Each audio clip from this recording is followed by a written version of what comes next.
Never mind what I have to say.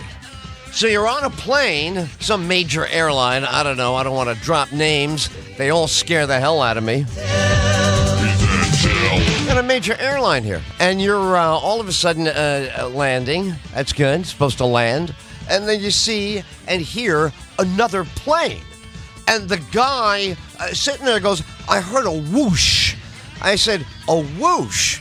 That is the whoosh of impending doom. Oh, my God. Ed Tyll podcast. Bob is on the line in Pensacola.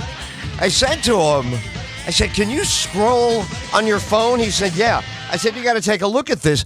Were you able to get a gander, as we would say in the old days? Have you gotten a gander at this thing? Gander? A male goose? Yeah. Huh? You see it? Now, when you see that, so what was your first thought when you saw that?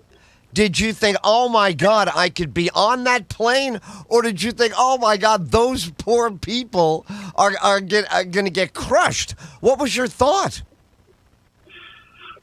Well, I was thinking of how the little Shriners in their go-karts and how they do the little weaving in and out. Looked like, I was wondering if it was as close as it seemed to. One was taking off, one was coming in. And I don't know if you were able to pick this up, but that clip does have pilot shouting to the tower. They have the pilot. Obviously, when you look at that, I love it. I love looking at this because this proves even at the airlines, they have bad days. They don't check. They didn't open the cabinet. I didn't have the key. I mean, how does this happen that they are so close that pilot number 2 is shouting at the tower about pilot number 1, and pilot number 1 is just singing a song, doing his thing, clueless and oblivious. Anyway, that was my thought on that. Somebody missed, somebody in the air traffic control, or some pilot, or some pilot wasn't listening. Now, somebody came up and turned right. No, you're right. You're right about that.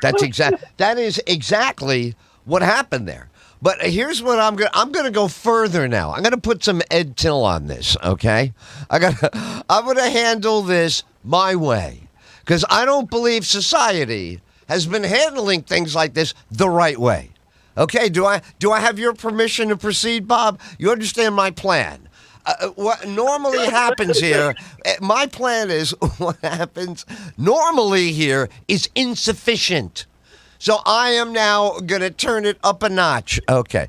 So you bring in the goofball pilot and you sit him down at a big a conference room table, microphone, all of that. Then you get the pilot who was doing the right thing and you let him sit behind that two-way mirror that they use on the police shows when they're interrogating somebody. You can hide behind the two-way mirror and watch the interrogation. They don't know that you're watching it. Because I want to see what pilot, the good pilot, says about the idiot pilot who had no idea that the other guy was there. No idea. Singing along, whistling his way to doom. That's what I love about this. Now, what would I do about it? I would yell at the first guy. The guy who made the mistake would get... Bob, do you know this expression, a tongue lashing? If someone gives someone a tongue lashing, I know the kids are going to think it's sexual. Oh, listen to Ed. Listen to Ed. Ed's talking about his romantic life, a tongue lashing. Back when Ed used to have girlfriends. Yeah, no, it's. I understand you don't know the term, but it means getting yelled at because why? Because you should have known. All right, please. This is what I do. Do I have your support on this? Somebody's got to get yelled at. It's got to hurt. They have to say, ouch, after you do whatever you do to them, I think. Go ahead. Oh, yeah. I mean, I was looking for that video. I just happened to see that in the last year there were 19 serious near-miss incidences.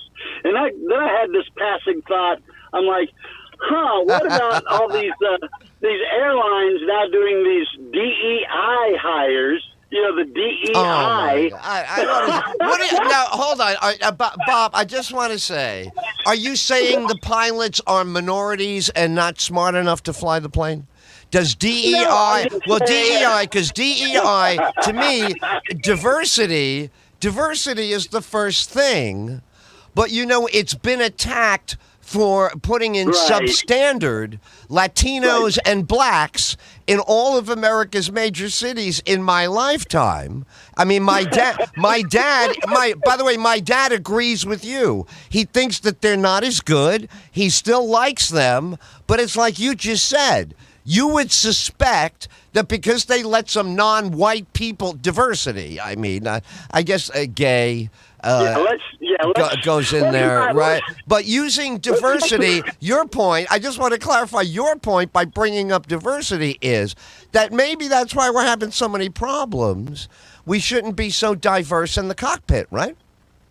Not necessarily that. It's the lowering of standards to make sure that, I want whoever's best. Well, you know what? We don't get that. We don't get that anywhere, do we? Is anybody in your lifetime, Bob? What little universe where you shopped or worked or had HR down the hall or gassed up your car? Where were the humans without substandard behavior? I've never seen humans. I want my brain surgeon to have been graduated in the top of his class. Exactly. We know you don't have, I don't want my brain surgeon getting in because he was the right race. Well, you said it now. You see why it sounds racist when you use the word race to separate people. Generally, Bob, you're going to be accused of racism because the "sism" part is the way you just divided by race. I don't know. This is. Do you think that black people are better at sports because they've been held down since slavery? Wow, I had no idea. You were worried. All right, so I'm an old school guy. Yeah, I'm an old school guy. All right, yeah. So here's an old school. Old school is we had in my little Catholic school, we had black and Latino, and we already thought they were ordinary. We didn't even think they were diversity, special, labeled out. We didn't see them that way because they were pretty common. But I think that's you're making a point here today. We are going back to what do you look like? Now, maybe what do you look like is based on. Yeah, go ahead. Listen, Dr. Ben Carson can operate on my brain anytime. That's not what I don't care if there's a Asian guy who is the top neuro. Well, there you go. See, now, right, exactly. Now you're getting somewhere. Yeah, right. So what is your? Yeah. If there's a pilot, yes. If there's a pilot, and she's a female pilot, and she's the best pilot, right, then let's do it. Just like I live in the Blue Angels. We've got some female Blue Angels flying around up there at pulling G's and all this kind of pulling G's. Sure. No, I mean, you're right. But here's the question, right? The question is, why do you think the word DEI or diversity, why do you think that means it won't be the best? My memory of affirmative action in the 70s, I was in college at the time, my memory was that they haven't been, considered for admission. It wasn't about their grades were too low. It was that white people deliberately didn't look at black candidates, period. They didn't want them in the cockpit or in the executive office, and that was affirmative action was to, hold on, I just want to finish the thought, to force white people to look at black candidates. Force them, because white people did not look at black candidates on their own. They refused to do it. And they always had a reason, and that's what affirmative action came from, was enough reasons. You're gonna have them. Now, see, your argument is, well, how did they even qualify to get in? Their argument is, why do you think we're any dumber than the kids that you let in just because our skin is dark? They should get the same look, but they get a separate look. Now that was 1977. That's when I was a college student, and this was burgeoning. U.S. Supreme Court had decided the Bakke case, and all of a sudden now, the whole country had to look at whether white people deliberately refused to give a mortgage to black people because they're black. I'm not selling them the house. I'm not selling them the car. So that's where the people who didn't get fair treatment, they went to court and they got affirmative action from the court because they were damaged.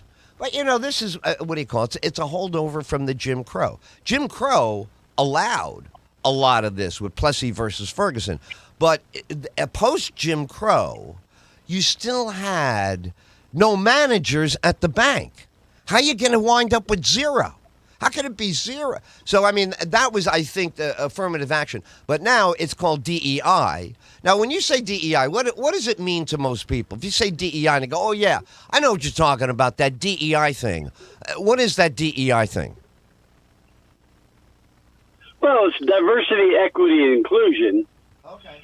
But it means, it can be, but I think it means that if you have two qualified people with the same qualifications, that, instead of automatically going for, examining the race of the person, but now it's like you do look at the race. See, now it's like they're getting it to where you have two people of the same qualifications. Yeah. You must give priority to the ethnic person, and rather than the Caucasian. So now, but that's not in the law. But that's not in the law because that is illegal. Using race either positively or negatively is against a constitutional law. Not allowed to use it. Right. Now, go ahead. Yeah. That's the overuse. So now, United is going to say, white pilots, just sit back. We have some other groups that we're going to consider first, and then if you're still the best, But it's trying. I understand what they're trying to do. But still, here's the thing, right? I wish we could get rid of. I wish we could get rid of somehow or other names or identities. You got to remember, conservatives put it all back in. This is what conservatives just took back. We're not going rainbow, they said. We're not blending. We're all going to say who we are, and it's too bad. So we were going the right way. This is my complaint. I remember going the right way. Now, grouchy, angry people didn't like going the right way. And grouchy and angry has carried the day since the Tea Party. Has nothing to do with reading a book. No offense, but most of these people do not read. They're not well educated, but I'll tell you what they are. They're grouchy. So we were going the right way. We had this right. Take a look at the NBA back in the 70s. Now take a look at the NBA.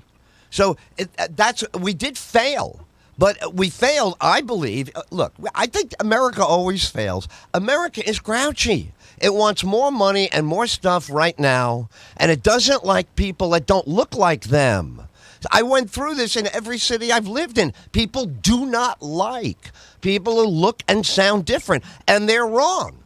Because as New York kids, we were taught you have no right to comment on it's none of your business what language they're speaking. So we're in a different era now. Now we're all, I was here first, who are you? And I don't have enough. So what are you doing trying to get some? And I don't like the way you're trying to get. So we're upside down now. I think it's a maturity, grown-up issue.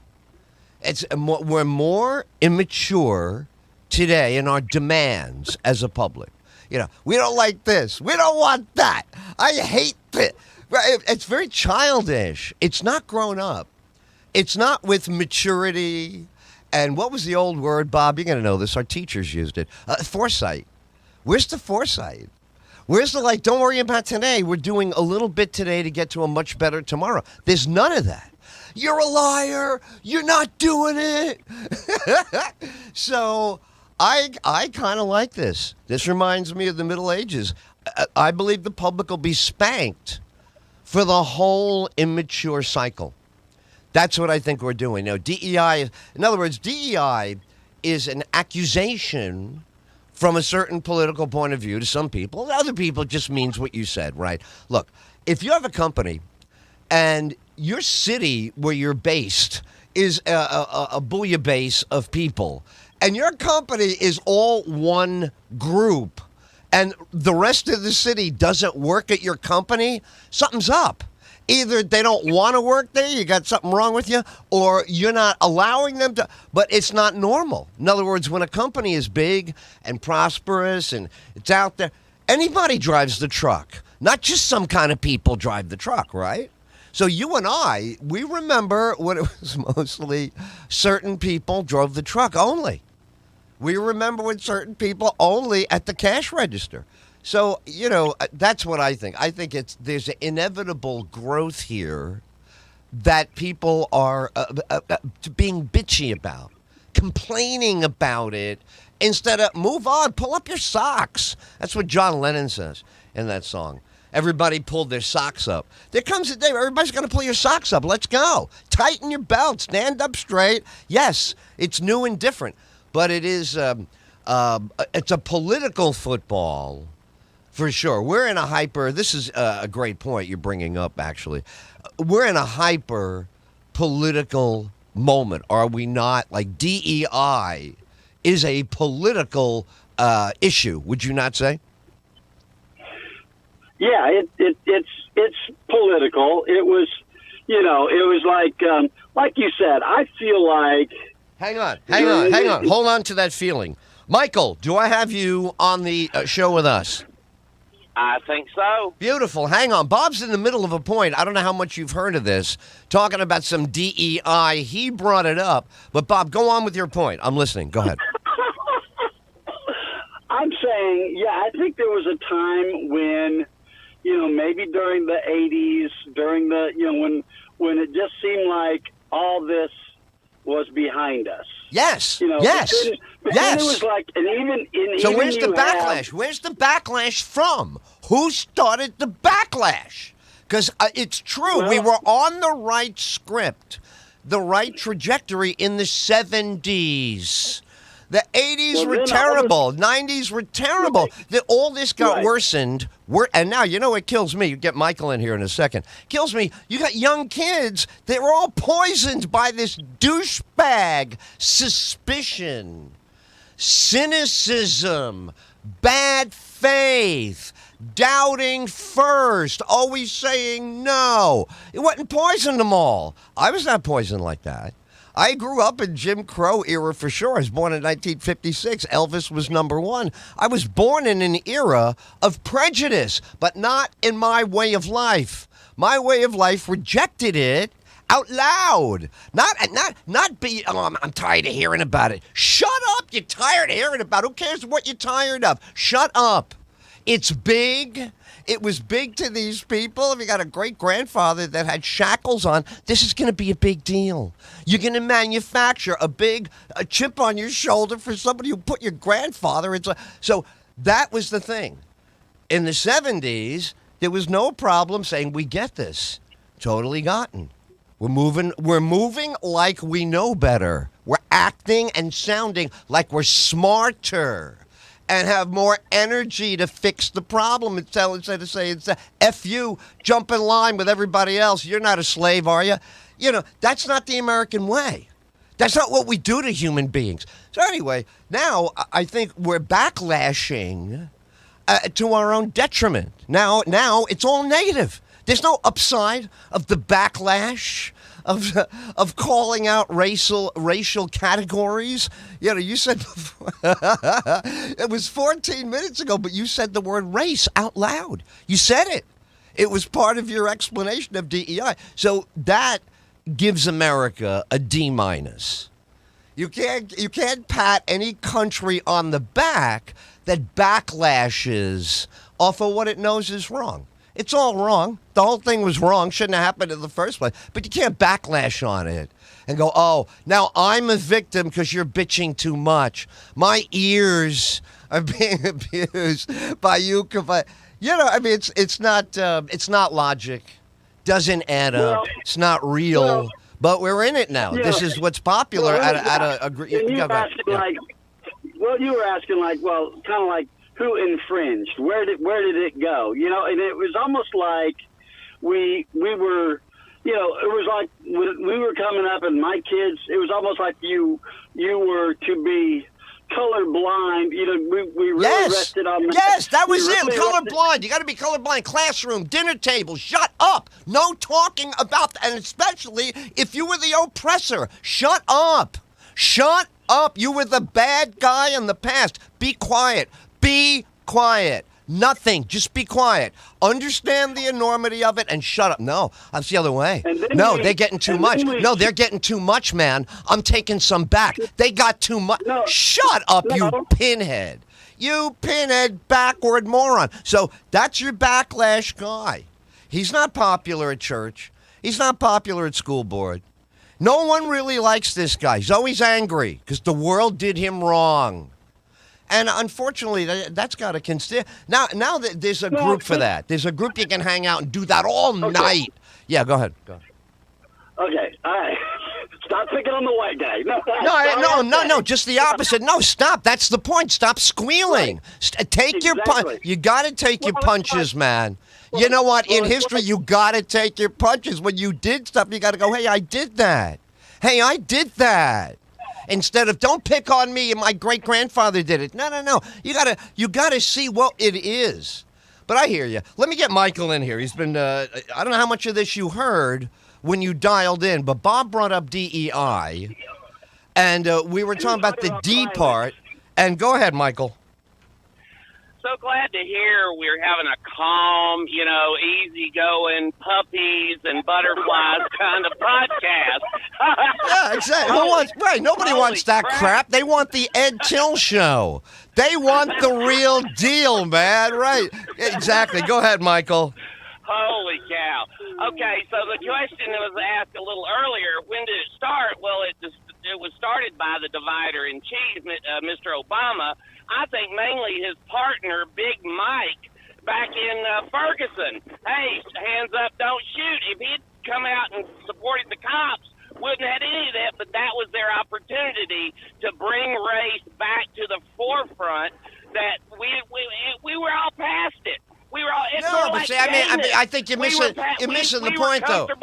When your guys, but now gayness is back in the forefront. I thought that was settled. But here's the thing: if what you're saying is true, if your analysis is correct there, which is what I was hoping for, but I think it's 100% the opposite.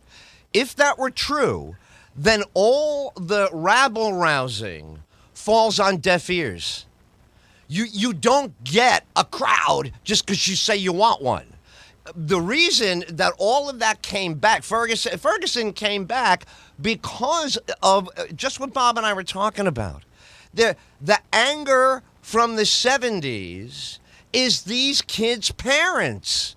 Everything they hated, the parents of the 70s, these are the years when I was graduating, undergrad, going on to law school, getting into the media, that little cusp, right leading into Reagan. The anger at affirmative action was visceral, was violent on television. There were beatings. This is not anecdotal. These are real people that took beatings over affirmative action. Affirmative action was, I said to Bob, that's what the Supreme Court said is the way to repair the damage. You don't have to like it. No one asked you if you thought it was fair. The Supreme Court said that's what we do in this country. We did it with abortion. Now when it goes the way we like it, oh, the Supreme Court's fantastic. Supreme Court is the rule of the land. But the DEI resentment now, when Bob brought it up before, Bob based it. Bob, you're still there. You mentioned the word race. How did the word race pop out? Because I think that's what really that's what incensed me, that would still be in the mix. And I said to you it's illegal. But do you remember why you mentioned it in your definition of what this DEI problem is? Do you remember? Because when you say, I mean, it's in the description. When you say diversity of what? What do we look? Well, see, this is you know what I mean. Like, is that if you're asking for real, you got to say to people in the room that you're asking an important question. You got to come prepared. You can't come challenging the other asshole to define it for you. It's supposed to be with fixing. So, what's your best spin on it? I mean, I thought you said before you go for qualifications, but the idea of being diverse. Yeah, but if you're all one, look, I give you the example. You take a Cleveland, a Baltimore, a New York, and L.A. Big enough city that everybody's there. Now you look at the workforce at a big corporation operating a warehouse, and only one group is getting in. Everybody's putting in applications. Everybody's getting bounced. And they go and say, what are you doing here? Now, that's diversity. That without a dictionary, without a judge in the street looking at a workforce, and your people are not getting. So that's legit. That's not unclear or nobody can define it or I don't know what you mean. That's not vague. So that was affirmative action. Affirmative action was to crack that. Yeah, okay, go on. I'm listening. Yeah. Okay, another thing you brought up was the NBA. Yes. Where's all the, okay, so who is better at playing, who is the better basketball player? Will the NBA be doing some DEI hires? Where's the diversity in the NBA? I don't know. Michael, you want to jump in on this? Because I want to answer him, but I want to get him back. What do you think about his NBA example? Because I have an answer. I have an answer about the NBA. Well, is the NBA a good example of diversity or non-diversity or whatever? Go ahead. Are you there? Are you talking to me yet? Yeah, I was going to say, Michael, what's your thought? Is the NBA, like Bob says, an example of where we're at right now? What does the NBA say to you about diversity? Well, since it's what, 90-something% black guys? Correct, right. Well, I mean, yeah, I guess it is diverse, but, you know, they're the best basketball players. I don't know. I'd like to kind of go with meritocracy a little bit. Well, I was going to say, here's what I was going to say, right? If you let somebody do something and they haven't been allowed to do something else, they are going to kick ass on the thing you let them do because there's hundreds of millions of dollars in there. And I think the NBA has been fed out of the ghetto.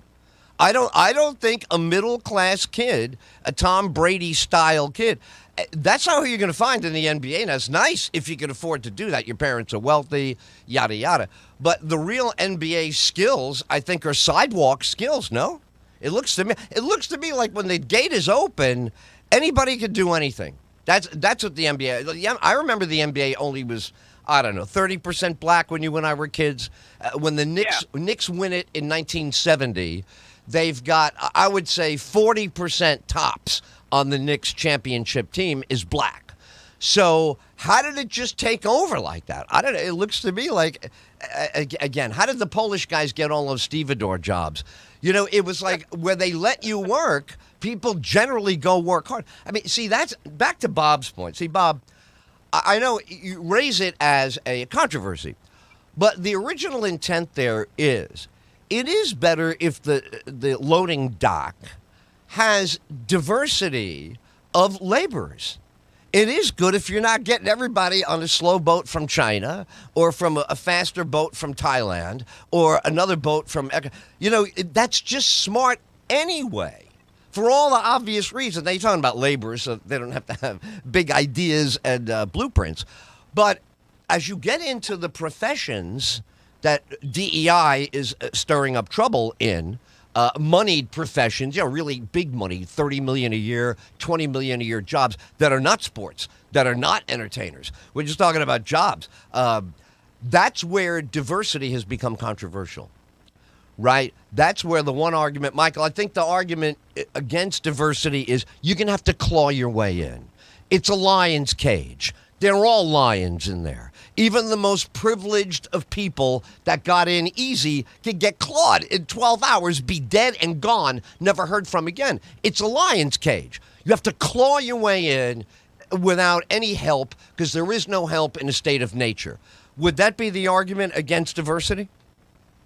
Well, kind of going back to the earlier argument, I thought we were kind of by the era of, we can't hire black people. Let's hire the best person. But then this DEI comes along and we put Pothole Pete in charge of every road in this country. He couldn't even manage South Bend, Indiana. Now he's in charge of everything.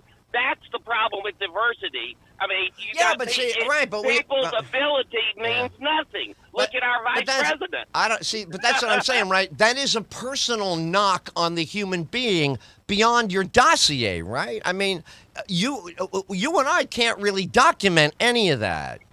It looks that way. Well, I mean, but that's my point. You can't really, because listen to what you just said about him. Is it because he's gay? Is it because what is not managing the Indiana town? Because I remember both sides of that when he was coming out of the Indiana town. See, this is what I mean. I'm worried that that's DEI right there in a nutshell. That DEI works just like that. That without looking too carefully or too closely or too much in the real, theoretically, he would fit the bill. Buttigieg would, of that's your classic DEI problem. He's an idiot, but he's there because he's gay, and that's how he got it, and that's why his job functioned, and the American people and the taxpayers will all suffer now because he's a fake. Now, you and I, be hard for us to know if he's really a fake. But that is the argument, right? I mean, he's a fake. Come on, he's some gay guy. They put him in there. He's gay. He's young. Boom, he's in. But he doesn't know anything about roads. He doesn't know anything about airports. He doesn't know anything about. That would be the argument, right? That's the DEI conundrum, isn't it? Yeah, absolutely. Right. Yep. Yeah. And do we know anybody in history that we are that certain about? Because this is what I always wonder. The people that we're talking about Biden, right? He's the devil. And the whole crowd there. But Reagan had the same mental lapses in public. The staring off into space, the Nancy Reagan doing what Obama did with Biden's arm, where you grab him and you tell him it's time to go. What does that have to do with DEI? Well, I'm going to say. Well, I'm going to tell you because I think what we're seeing is all this crazy hypocritical bias. That the things we're calling out in the opposition are the very same things that everybody else does. There's never going to be a perfect sorting. So some people would say, if you can't sort out the races and the economy and the desperate poor and the immobile poor and all that stuff, disparity, if you can't solve that, they say, then it's you. Your system's no good.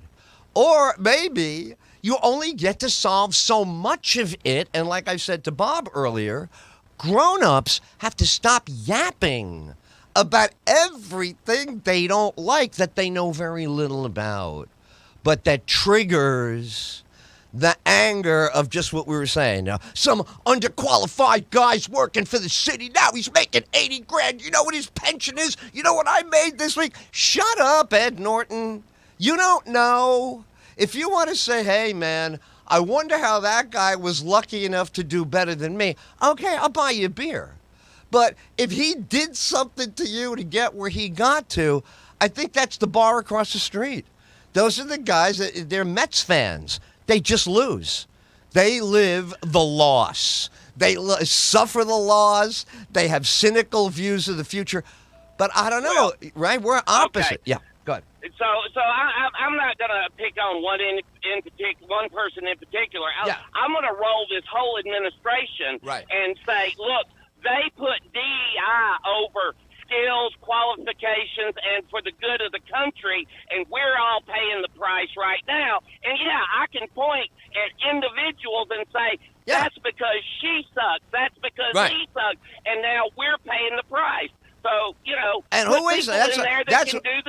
Well, that's what I'm looking for. In other words, if conservatives were any good at anything, wouldn't they be targeting and getting these people out? I mean, that is the challenge to Trump, too. His whole argument on losing at his first term is that this has got to go. Conservatives have to eat their own failures and say you guys weren't strong enough or good enough to get it done. But not because the idea's bad, the other guy got on TV, Jesse Jackson did this, George Floyd did that. Enough, right? I mean, if you got superior principles, which I think they're good, but I do think a conservative now includes a lot of preservative and not conservative. Conservative does not mean zero progress. It does not mean I'm against every new idea. It does not mean you can't spend 2 cents on something I don't already know about or you're wasting it, etc. In other words, it's hardened from the Reagan era of the early 80s, where there was common ground. So I think that's part of it. I think the DEI is a lever. Well, the same way it's the affirmative action of back then. It's always nasty tone. It's always bad presumptions. It's always negative projections, and it's always exaggeration of always one or two cases. It's always some case. Okay. Yeah, go on. Right. Yeah. All right. Affirmative action. I remember all that. I was paying attention, but I can't point to anything that affirmative action screwed up. I can point to a laundry list of things that DEI has screwed up. So, it's a little different.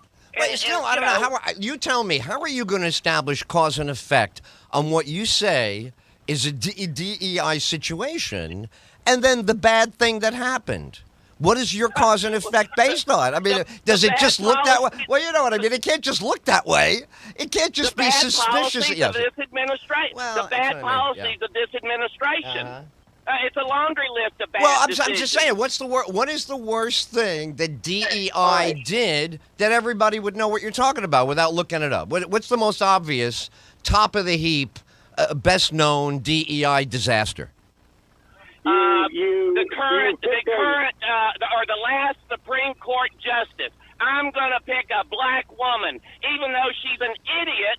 I'm going to put her See on what the I mean? Supreme Like, Court. you got to watch out. You got to watch out. You got to watch out. Why did you just call that black lady an idiot? Now, I listened to her carefully. Did you listen? But did you listen? Did you listen to her confirmation? Did you listen to her? Did you listen to her? Yeah. Did you listen to her? Did you listen to her confirmation? You watched her confirmation. Serious answers. Yeah. Oh, Bob, you got to run. I hear you say you got to run. Uh-oh. What? Bob, did you say you? Am I losing you? All right, Michael, I got you on Ketanji Brown. We'll see if we get Bob back in here. So you're going to call her an idiot, and that would be the argument point that she represents a diminished intellect and got in not so smart because she's a black female. That would be the classic attack, right? Well, when you say I'm going to put a black woman in, I'm going to put the best person in. Yeah, that kind of takes but the you shine see what off. I mean? Like, I think that's a little dishonest. They're not mutually exclusive in the English language. One does not knock out the other. When you say I'm going to pick a black guy and you get Jackie Robinson, people still think you picked the best guy. You just said you were going to break the color barrier. So I don't think that one word. That's all I'm saying. Now, you could separate them. Or you could connect them. I'm not saying you can't argue it, but I don't think just because you say you're going to put a black pitcher on a baseball team because you got no black guys on your pitching staff, that is a correction. If the guy, the owner of the team, says I don't know why you know what I mean? You're allowed to do that, right? You don't have to compromise quality, do you, to get an Italian, to get an Irish guy, to get a black. I don't know. Maybe, I don't think, my experience would tell me no, but you're convinced that if you pick one, you can't have the other? You think that one knocks out the other?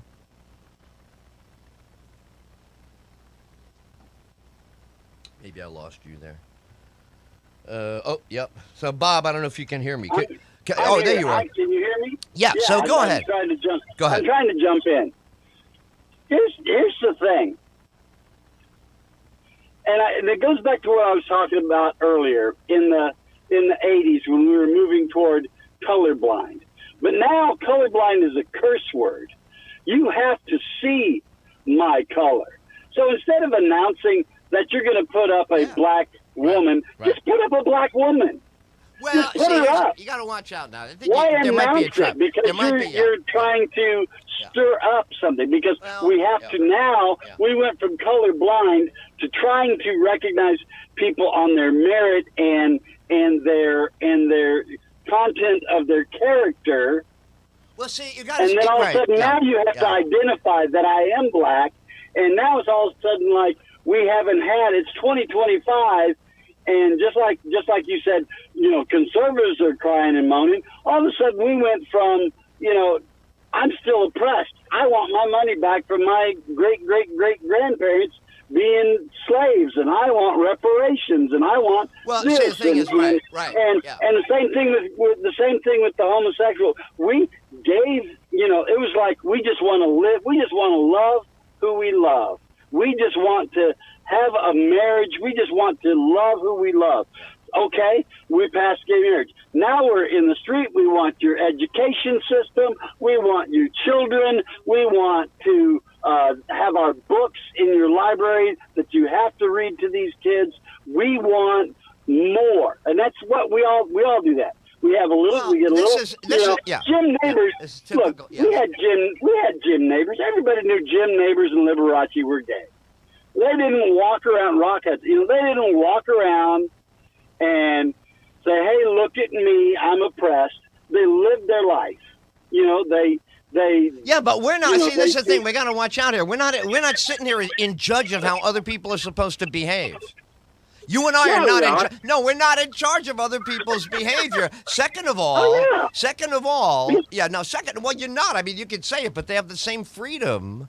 See, I guess, in all of your argument, if you listen back. I can walk around with, I guess I could do a parade where I could wear assless chaps and walk naked in front of children. That's the thing, right? But here's the thing. See, if you denigrate them, that keeps the problem going. That's what they do. But I was trying to say earlier, but Bob, but I was trying to say earlier, we got to grow up. We're not 11.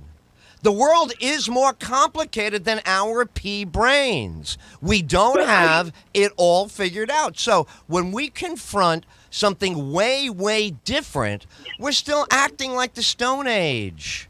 It's different. You're going to have to calm down about how different it is. Well, I mean, honestly, that's the point. In other words, the Roman Empire did the same thing. When we get too much. And what happened to Rome? Yeah, what happened to Rome? But here's the thing: when you get your own way too much, you're going to wind up where we are.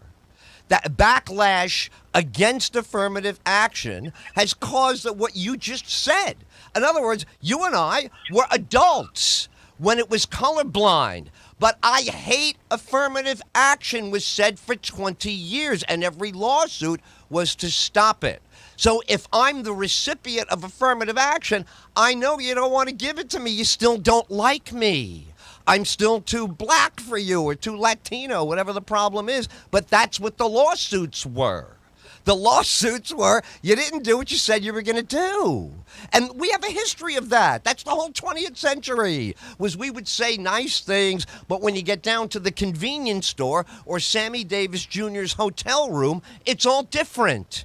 It's different because you're here 11 o'clock at night, you're not getting a cup of coffee, goodbye. Store is closed for you. So that was our bad faith as a country. Bad faith. In other words, we deliberately did the wrong thing. We didn't try to do the right thing and it blew up in our face. We tried to say, I don't care about that. And then what happened with civil rights? We had a big hullabaloo. We had the 60s out in the street riots.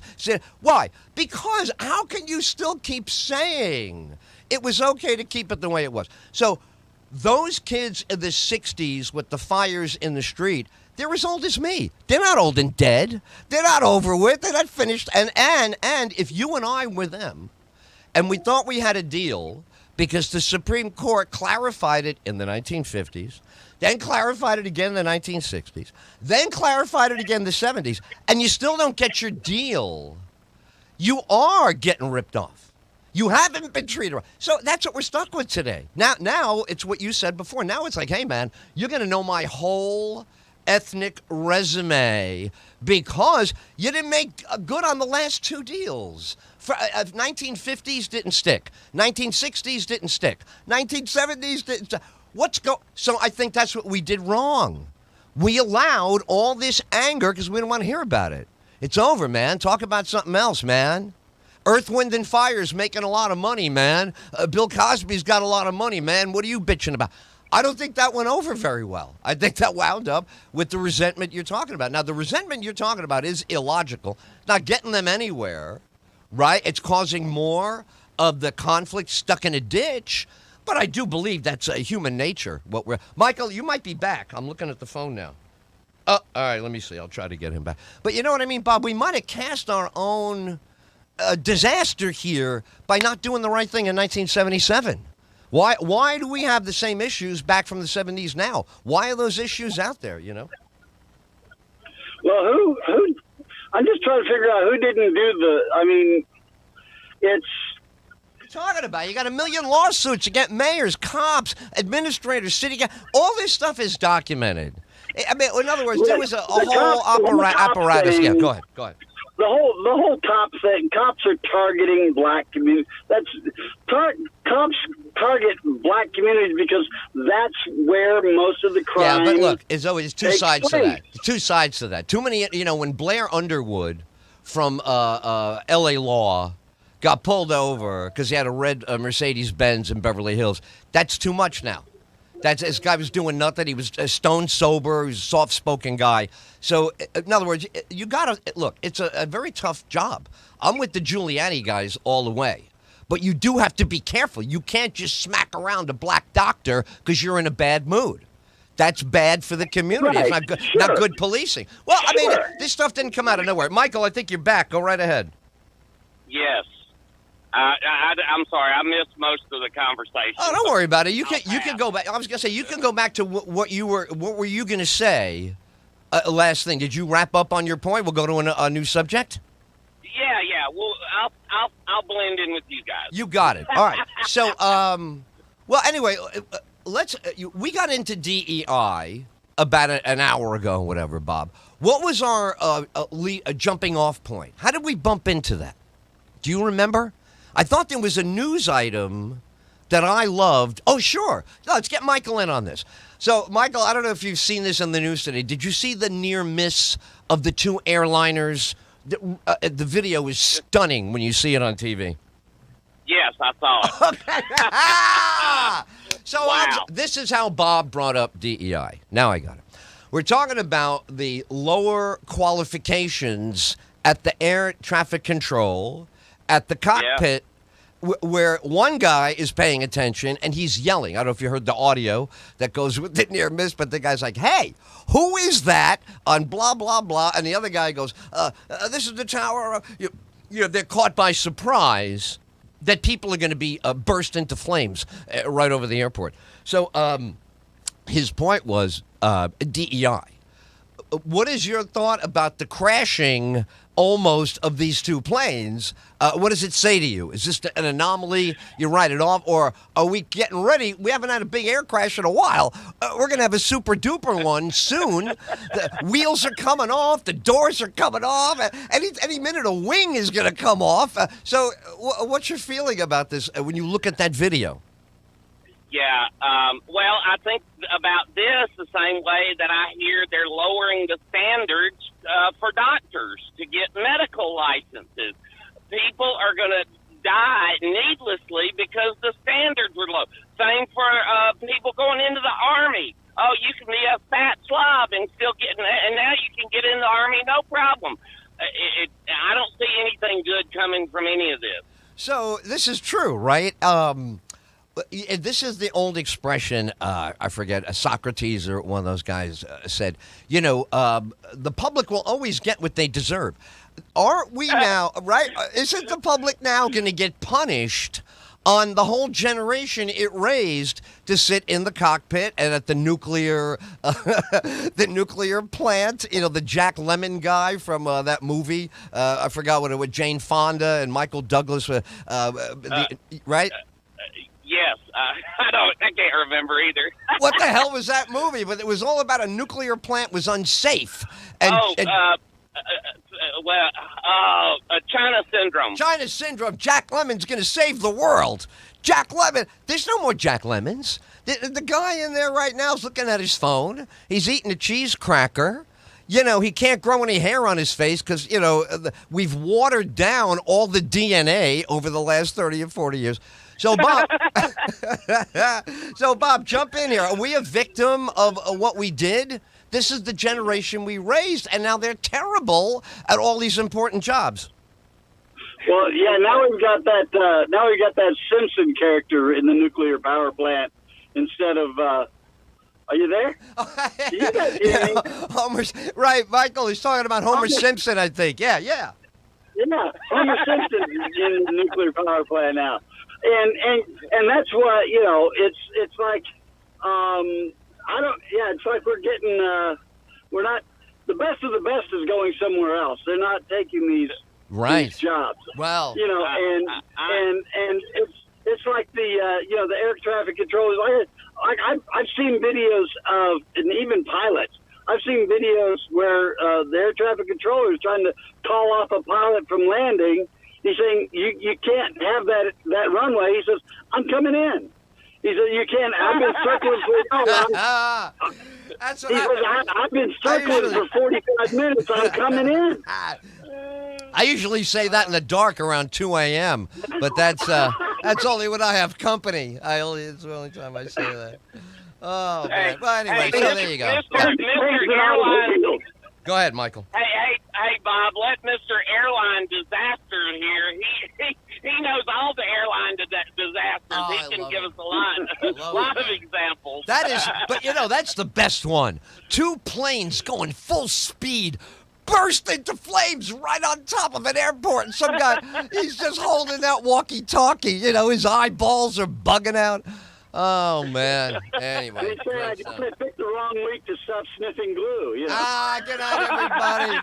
You know, and that's how old I am. I can attest to the arrival of the sniffing glue era. I lived on Mars Park Avenue, and we had a 5 and dime store, and they sold the plastic models. So you could buy a model car, you could buy a model dinosaur, and all of a sudden one day, there was a bag, a brown paper bag, that had been used to sniff glue, and the glue tube was empty and it had been squeezed out. It was in the bag. And I saw it there, and I asked my mother what it was. She had a cow, and it became like the crack of the moment. Everybody was on the news talking about sniffing glue. And then I said to myself, you got to be crazy. That glue smells terrible. But they were inhaling it, man. Sniffing glue. Well, there you go. Tina Tyll on the case. Exactly. My mom right there at the forefront of glue sniffing. Oh, hilarious. Well, anyway, listen, you know what? Let me do this, right? Let me take care of something here. We're gonna have an Ed Tyll theme song run for about 35 seconds to reset it. When we come back in the next segment, okay, it's all about the comedy show. We've been on for 54 minutes, and I haven't mentioned the comedy show or the club one time. Wow, I'm shocked that you're not going over what's written on the sheet in front of you. I am shocked. So let's see what I can make. I've got a wonderful selection of Ed Tyll theme songs. So I'm gonna pull one. It's a big favorite because it's a little unexpected. You know, a lot of them are right up in your face, Ed Tyll. This is it's kind of a touching Ed Tyll theme. It's kind of a moving. It's like a Mr. Tyll, do you think it's all just overkill? Do you think that we should chill? Dear Mr. Tyll, Mr. Tyll, really